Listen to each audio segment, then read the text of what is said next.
نبی کریم صلی اللہ علیہ وسلم نے فرمایا اپنے گھروں کو قبرستان نہ بناؤ، یعنی گھروں میں نفل نماز پڑھو اور قرآن مجید کی تلاوت کرو، اور میری قبر اور مجھ پر درود بھیجو، جہاں کہیں بھی ہوئے تمہارا وہ درود مجھے پہنچے گا۔ سبحان اللہ۔ ابو داؤد۔ دیگر اوقات میں مسجد نبوی کے باہر سے قبر کے ملحق دیوار کی طرف کھڑے ہو کر بھی سلام پیش کیا جا سکتا ہے۔ ریاض الجنہ میں عبادت کا موقع اجر و ثواب کا باعث ہے۔ یہاں 2 نفل پڑھنے کا حکم مل جائے تو خشوع خضوع سے پڑھ کر یہ دعا مانگیے کہ اللہ تعالیٰ ہمیں جنت میں ہمیشگی عطا فرمائے، آمین۔ نفل پڑھ کر وہاں سے ہٹ جائیں اور دوسروں کے لیے جگہ چھوڑ دیں۔ وہاں دیر تک رہنا، نماز پڑھنے کے لیے دوسروں کو دھکے دینا اور چیخو پکار کرنا درست نہیں ہے۔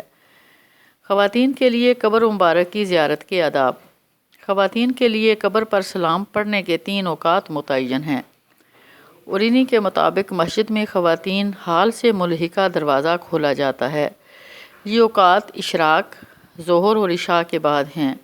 خواتین کے لیے زیارت روضہ رسول صلی اللہ علیہ وسلم پر جانے کا راستہ باب عثمان باب نمبر 25 اور باب علی باب نمبر 28 کے اندر سے ہے۔ علاوہ خواتین کی نماز کی جگہ باب عمر بن خطاب اور باب ملک عبد المجید کے اندر والے حال میں بھی ہے، لیکن وہاں سے زیارت کے لیے نہیں جایا جا سکتا۔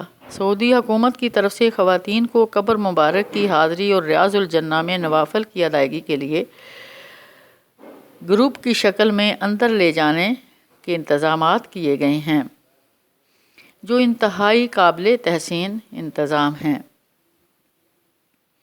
مختلف ممالک سے ایک جیسی زبان بولنے اور سمجھنے والے افراد کے گروپ بنا لیے جاتے ہیں، اور ان کی قیادت کرنے والی خواتین ان کی زبان میں ان کی رہنمائی کرتی ہیں۔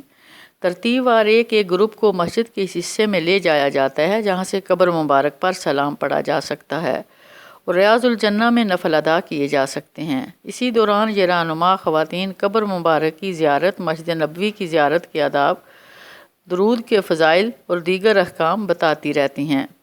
اپنے متعلقہ گروپ میں رہتے ہوئے بغیر افراتفری اور پریشانی کے باعث یہ مرحلہ طے ہو جاتا ہے۔ قبر مبارک پر غیر مسنون افعال سے پرہیز۔ رسول اللہ صلی اللہ علیہ وسلم کے روضہ مبارک پر نماز کی طرح ہاتھ باندھ کر کھڑے ہونا، رکوع کی طرح جھکنا، سجدہ کرنا، اس کی طرح منہ کر کے نماز پڑھنا، یعنی کوئی بھی ایسا عمل جس سے عبادت کا انداز ظاہر ہو، منع ہے۔ حضرت ابو ہریرہ رضی اللہ عنہ کہتے ہیں کہ رسول اللہ صلی اللہ علیہ وسلم نے فرمایا، اے اللہ میری قبر کو بت نہ بنانا۔ اللہ تعالیٰ نے ان لوگوں پر لعنت فرمائی جنہوں نے انبیاء کی قبروں کو عبادت گاہ بنا لیا۔ احمد۔ اصول برکت کے لیے قبر مبارک کی جالیوں، دیواروں اور دروازوں کو چھونا، بوسے دینا، اپنے جسم سے لگانا، اپنی حاجت اور مرادیں کاغذ پر لکھ کے جالیوں کے اندر پھینکنا غیر پسندیدہ افعال ہیں۔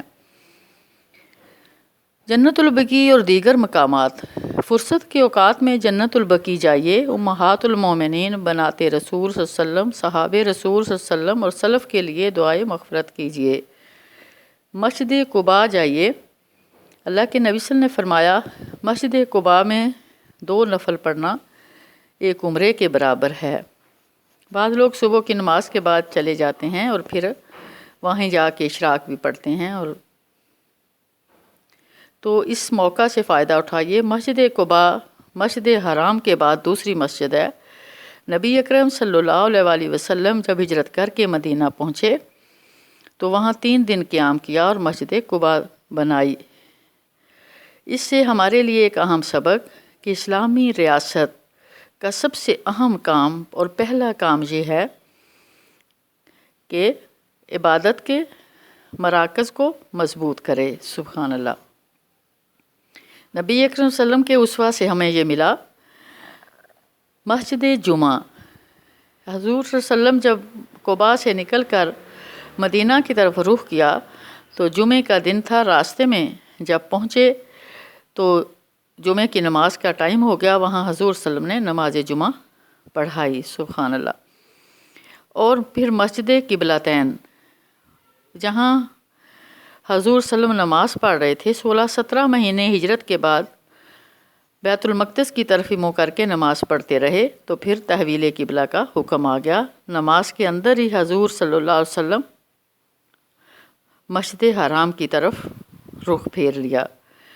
اس مسجد کے دو قبلے ہیں، ایک بیت المقدس کی طرف اس کا محراب ہے اور دوسرا خانہ کعبہ کی طرف۔ مسجد غمامہ، مسجد خمسہ، میدان احد۔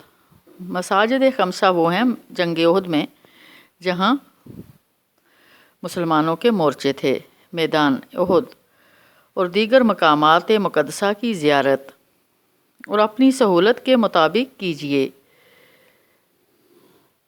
اور زیارت کے مقامات کی تفصیل اور ان کی فضیلت کتب میں دیکھی جا سکتی ہے۔ احد پہاڑ، اللہ کے نبی صلی اللہ علیہ وسلم نے فرمایا اے احد ہم تم سے محبت کرتے ہیں اور احد ہم سے محبت کرتا ہے، یہ سارا سونے کا پہاڑ ہے۔ سبحان اللہ۔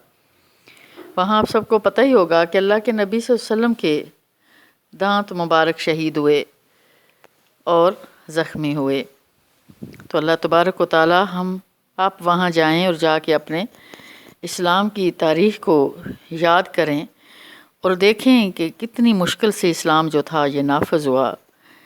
یہ کوئی آسانی نہیں ہے جو اللہ نے ہمیں ذمہ داری دی ہے، ہمیشہ آسان طریقے سے پوری کرنے کی توفیق عطا فرمائے۔ وآخر دعوانا ان الحمدللہ رب العالمین وما علینا الا البلاغ۔ صدق اللہ العلی۔